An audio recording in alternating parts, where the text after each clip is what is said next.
आचार्य जी नमन। मेरा प्रश्न महात्मा बुद्ध द्वारा बताए गए मध्यम मार्ग के संबंध में है। क्या यह जीवन आदर्शों एवं तथ्यगत यथार्थों के मध्य संतुलन बनाकर चलने का मार्ग है? क्या यह किसी भी सिद्धांत या मार्ग में अति से बचते हुए बीच के व्यवहारिक रास्ते पर चलने का संदेश है? अगर है तो मुझे संदेह यह है कि अध्यात्म में तो कोई बीच का रास्ता होता ही नहीं। जितना आपको सुना है, समझा है, प्रेम में डूबना पड़ता है और छलांग लगानी पड़ती है। अगर यह बात सही है तो फिर ऐसा क्यों कहा जाता है कि अति सर्वत्र वर्ज्यते? महात्मा बुद्ध करुणा से बहुत भरे हुए थे, इसीलिए बहुत व्यावहारिक थे। उन्हें ऊंचे आदर्शों या सिद्धांतों में नहीं खेलना था, उन्हें वास्तव में जो सामने जनमानस था उसकी मदद करनी थी। तो इसीलिए उन्होंने अपनी पूरी प्रक्रिया, अपनी पूरी देशना और अपनी पूरी भाषा ऐसी रखी जो आम आदमी की समझ में आ सके और व्यवहार में उपयुक्त हो सके। अब द्वैत आप जानते हैं, द्वैत जानते हैं ना? द्वैत का क्या अर्थ होता है? विपरीतों का जोड़ा, विपरीतों का जोड़ा। ऐसा जोड़ा जिसमें दोनों जो छोर हैं वो एक दूसरे पर आश्रित हैं, जैसे कि आप और संसार, जैसे कि ठंडी और गर्मी, जैसे काला और सफेद, जैसे पुरुष और स्त्री। और ये खोज, ये बोध बहुत पुराना है, बहुत जाना हुआ है कि द्वैत के किसी भी सिरे पर रहना, पहली बात मन को, अहम को बहुत पसंद है। दूसरी बात, मन और अहम के लिए, जीव के लिए अति घातक है। इसीलिए अति की वर्जना की गई है। किनका प्रश्न है? अच्छा, ऑनलाइन है। इसीलिए अति की वर्जना की गई है। द्वैत के जिस भी सिरे पर जाकर बैठ जाओगे वहीं दुख पाओगे। और मन द्वैत के सिरों के अलावा किसी को जानता नहीं। यही बात जब वेदांत ने कहनी चाहिए तो उन्होंने अपने उदात्त तरीके से कहा कि ऊपर उठ जाओ, आगे निकल जाओ।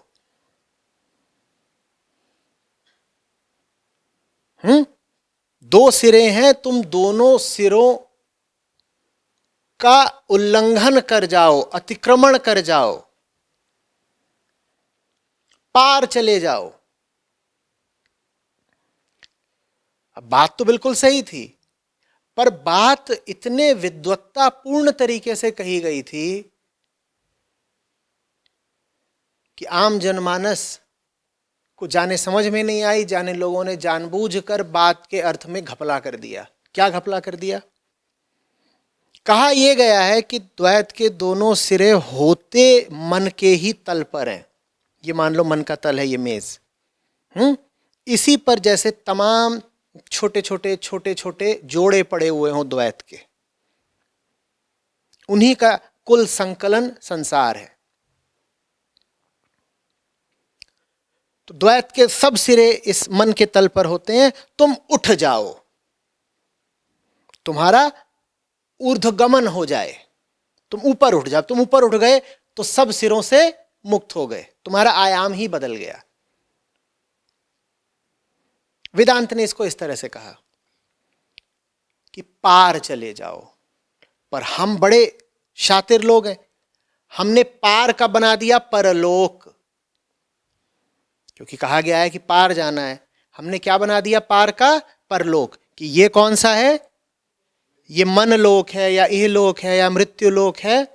और हमारे ऋषिजन हमसे कह गए हैं कहां जाने को? परलोक। उन्होंने कहा था पार निकल जाओ, वो पार बन गया पारलोक या परलोक। और परलोक को लेकर के हमने खूब किस्से कहानियां गढ़े जी भर के, कि ऐसा होता है और वैसा होता है, वहां फलानी नदी बहती है, फलाना पेड़ लगा हुआ है, फलानी अप्सराएं होती हैं, फलाने द्वारपाल होते हैं, फलानी किताब रखी गई है। और ये जितने किस्से कहानियां हैं ये हैं वास्तव में किस तल के? मन के तल के, इस तल के। तो ऋषियों की कोशिश क्या थी कि आप क्या करें? यहां से उठें, मन के तल से उठें। और आपने उठने की जगह क्या कर दिया? उसी तल पर आकर बैठ गए। नतीजा ये हुआ कि जो पूरा वैदिक धर्म था, बुद्ध का समय आते आते उसका बड़ा ह्रास हो रहा था, बड़ा उसका पतन हो रहा था। हिंसा, पशु बलि, अत्याचार, तमाम तरह की विकृतियां उसमें आ गई थी। तो बुद्ध बोले कि मुझे बिल्कुल किसी दूसरी भाषा का प्रयोग करना पड़ेगा।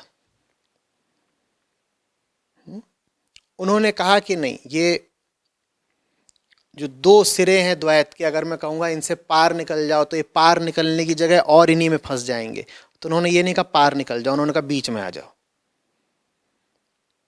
उन्होंने कहा मध्यम। उस मध्यम से उनका तात्पर्य ये नहीं है कि थोड़ा इधर का थोड़ा उधर का।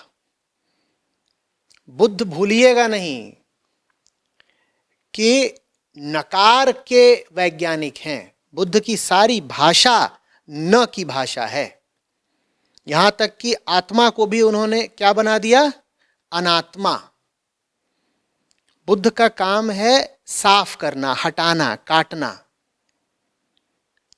तो जब वो कहते हैं मध्यम, तो उसको बुद्ध के तरीके से ही समझा जाना चाहिए। जब बुद्ध कह रहे हैं मध्यम, तो उसका आशय बीच का नहीं है, उसका आशय न इधर का न इधर का। जब बुद्ध कहे मध्यम तो उससे क्या आशय है? न इधर का न उधर का, माने बीच का नहीं। जब हम कहते हैं बीच का तो उससे मतलब मालूम है क्या होता है?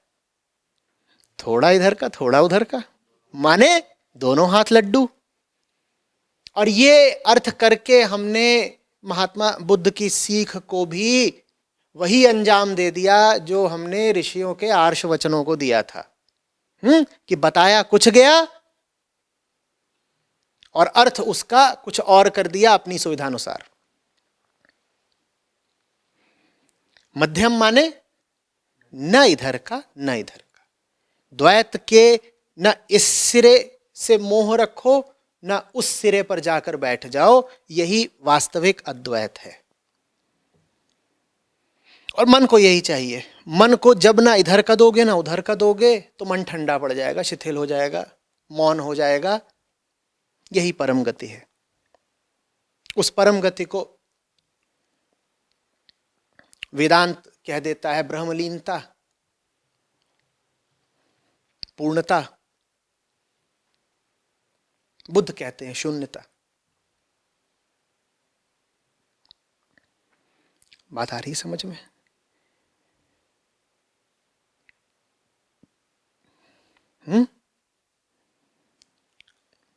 सामंजस्य करके चलने का नाम मध्यम मार्ग नहीं है। बढ़िया समायोजित होने का नाम आई एम वेल एडजस्टेड मध्यम मार्ग नहीं है।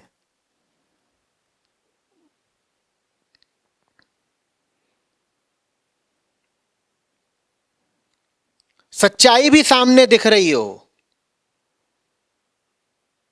तो उसके प्रति पूरी निष्ठा न रखने का नाम मध्यम मार्ग नहीं है। मध्यम मार्गियों ने एक ये काम बड़ा ही खराब करा है।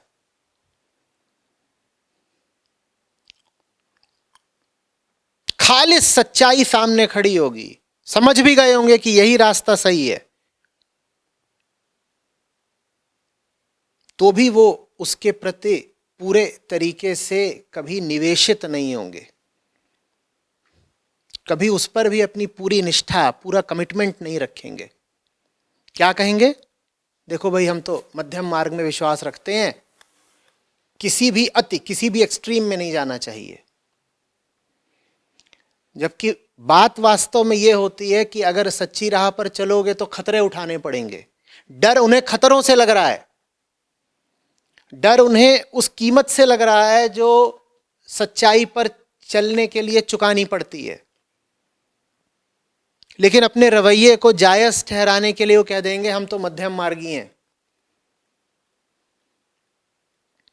नहीं, ऐसा मध्यम मार्गी नहीं होना है।